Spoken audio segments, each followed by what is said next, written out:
Hello everyone, আসসালামু আলাইকুম। কি অবস্থা সবার? তো আজকে আমি ঘুম থেকে উঠে চলে যাচ্ছি আমার মুরগির ঘরের দিকে মুরগিকে খাবার দেওয়ার জন্য।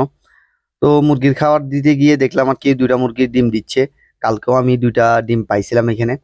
তো এখান থেকে আমি ২ টা ডিম নিয়ে নিলাম আর কি সকালের নাস্তা রেডি করার জন্য। তো ডিমগুলো নিয়ে গিয়ে আমি শর্টকাট বানায় ফেললাম ২ টা অমলেট। তো অমলেটের সাথে ছিল রুটি। তো রুটি আর অমলেট দিয়ে আমি সকালের নাস্তা শর্টকাট শেষ করে এবার চলে যাচ্ছি আমি খেজুর পাড়ার জন্য।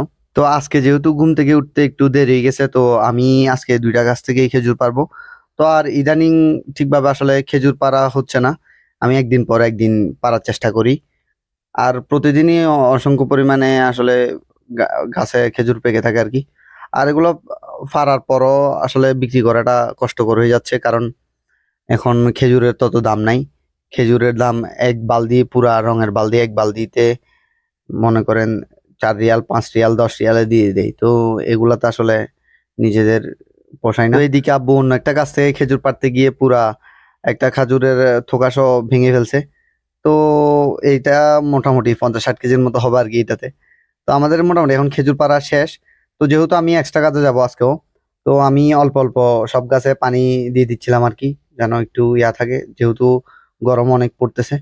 তো আমি এবার বেরিয়ে যাচ্ছি আমার এক্সট্রা কাজের জন্য সামান নিয়ে বেরিয়ে যাচ্ছি সাইকেল নিয়ে। তো আমি কাজ পাই আর না পাই প্রতিদিনই আমি চলে যাওয়ার চেষ্টা করি এক্সট্রা কাজের জন্য। তো যেহেতু আমরা সন্ধ্যার পর থেকে এমনিও বেকার বসে থাকি। তো বেকার বসে না থাকে সেই সময়টা কাজে লাগানোটা আমার থেকে বেশি উত্তম মনে হয়েছে আরকি।